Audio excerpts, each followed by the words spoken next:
Hello viewers, how are you? I think you all are fine.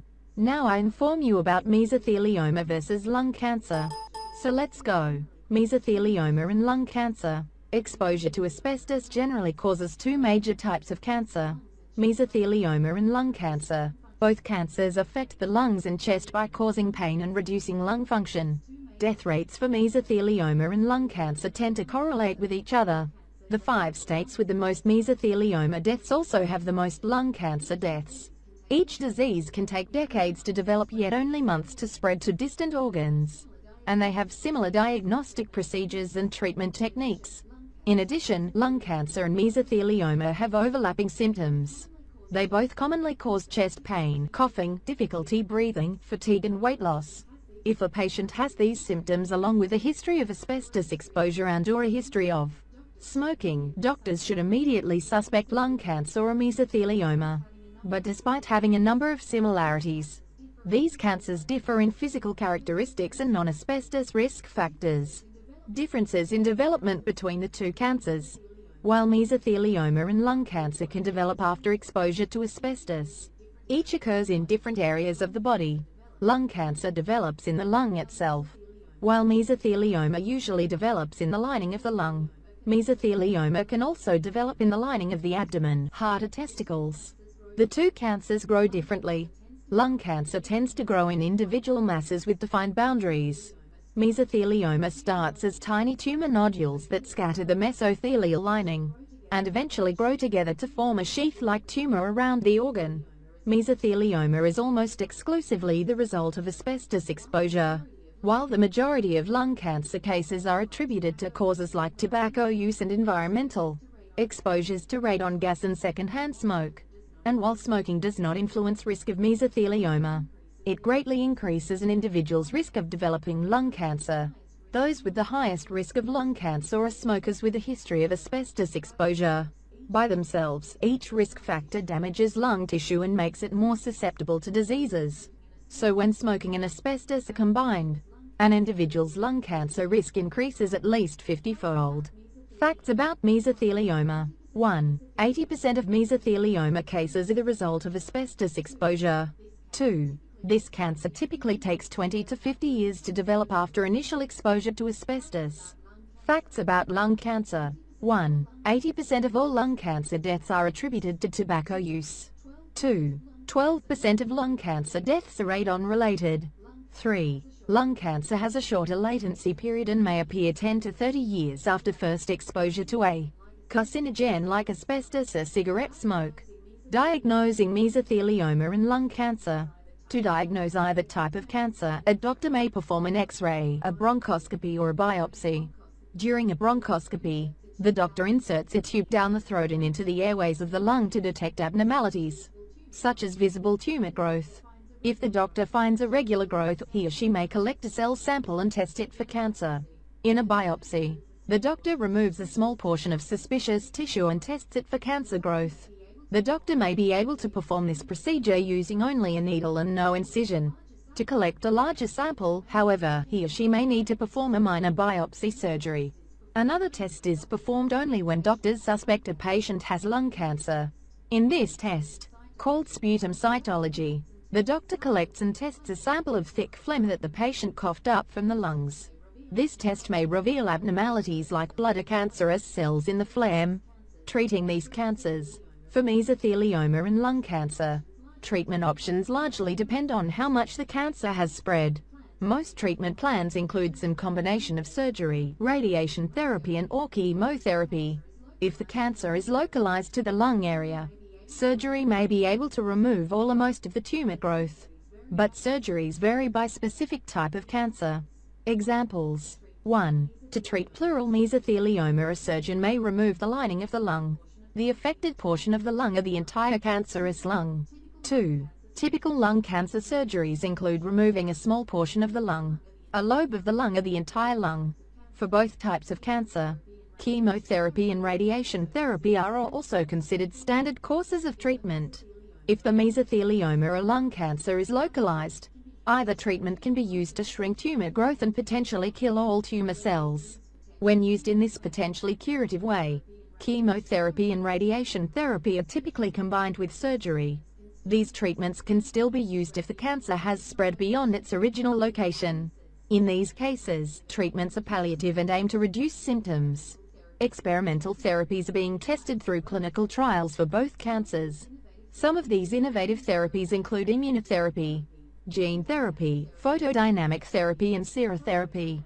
Photodynamic therapy is used more routinely in the treatment of lung cancer than in mesothelioma. Prognosis: 1 year after diagnosis, survival rates for lung cancer and mesothelioma are close. 42% for lung cancer patients, 39% for mesothelioma patients. Survival rates diverge after several years, with lung cancer patients having a long-term survival advantage. A decade after diagnosis, 10% of lung cancer patients and 4% of mesothelioma patients are alive. Beyond the statistics, though, is the need for someone with an asbestos cancer to secure an accurate diagnosis. Is it asbestos-related lung cancer or is it mesothelioma? The next step would be to formulate the best individual treatment plan. There are several approaches to the treatment of mesothelioma. There's standard chemotherapy, which has not proven to be very effective against this particular type of tumor, but there are some individuals who obtain a response with some lengthening of life and some shrinking of the tumor with these standard chemotherapy approaches. The difficulty with these treatments is that they often produce side effects, including fatigue, nausea, hair loss, and because they're not so effective, many have chosen not to use this approach. The second main approach to the treatment of mesothelioma is surgery.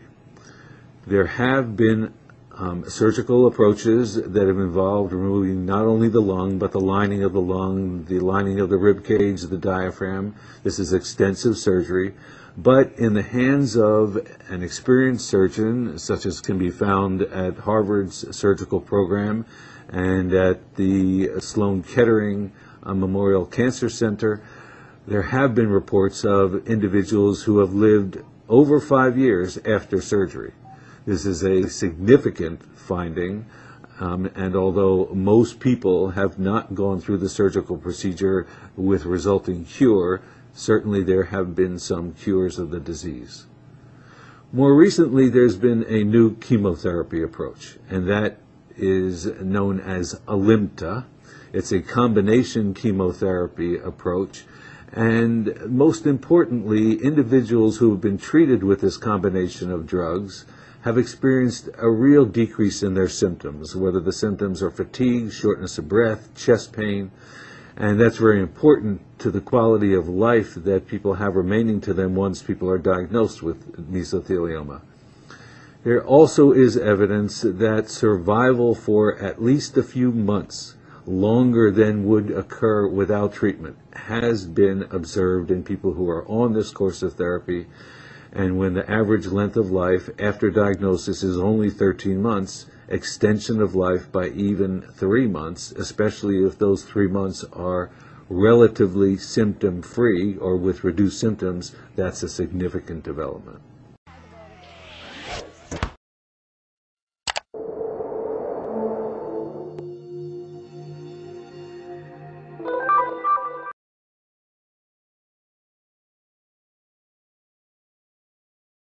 So, Dennis, what are the advantages to hiring a personal injury attorney when it comes to car accidents? Well, Miranda, the clear advantage is that we have done this for many, many years. And I myself have handled over 10,000 automobile accident cases. And a client who's involved in an accident really is in a crisis situation for the first couple of weeks, probably. They're injured. Very often they don't have access to a car. Their finances are really turned upside down because they don't know if they can get to work, and if they can get to work, they don't know if they can do the job. And often, depending upon the severity of the injury, the insurance company or the doctor that they're treating will ask them to take time off from work. And so they have financial issues, paying their rent, paying their mortgage, taking care of their kids. So that first 10 days to 2 weeks is very difficult, and a lot of times the decisions that they will make vis-a-vis the insurance companies calling them and decisions about property damage and decisions about whether I should go to a doctor and who should I see. All of those things are things that we do just as a matter of a routine type checklist to make sure that everything is covered. You know, a lot of people, I think, are hesitant to hiring a personal injury attorney because they worry about the money, but oftentimes you're going to get a larger settlement. I mean, most cases, right? I don't think I've seen in 35 years 5 cases where someone handling their own case wound up with more money in their pocket at the end of the case than if they would have hired our firm. So what should someone do if he or she is watching, has been involved in a car accident? What should that person do if they're interested in hiring a personal injury attorney from your law firm? Well, they should call Dell & Schaefer. We're open 24 hours a day, 7 days a week. We actually have secretarial staff here till 9, sometimes 10 o'clock at night, Monday through Friday. You'll always speak to an attorney, even if it goes through our answering service. An attorney will call you back, will speak to you. You won't speak to an investigator and you won't speak to a staff member, you'll speak to a lawyer. And in a very short conversation, we can give you a very good idea in that first phone call what we can do for you and how we're going to go about doing it. And I think that provides a great deal of peace and a great deal of ease for someone who's just gone through a traumatic experience like an automobile accident. And there's no cost to doing that, right? No, there's no cost. We operate strictly on contingent fees. And what that means is the contingency is if we're successful, we get paid. If we're not successful, we don't. And that not only relates to fees, but it also relates to costs. Any of the costs that we expend in handling a case, we will not charge a client if we're unsuccessful. Dennis, thank you so much. You're welcome. Thank you.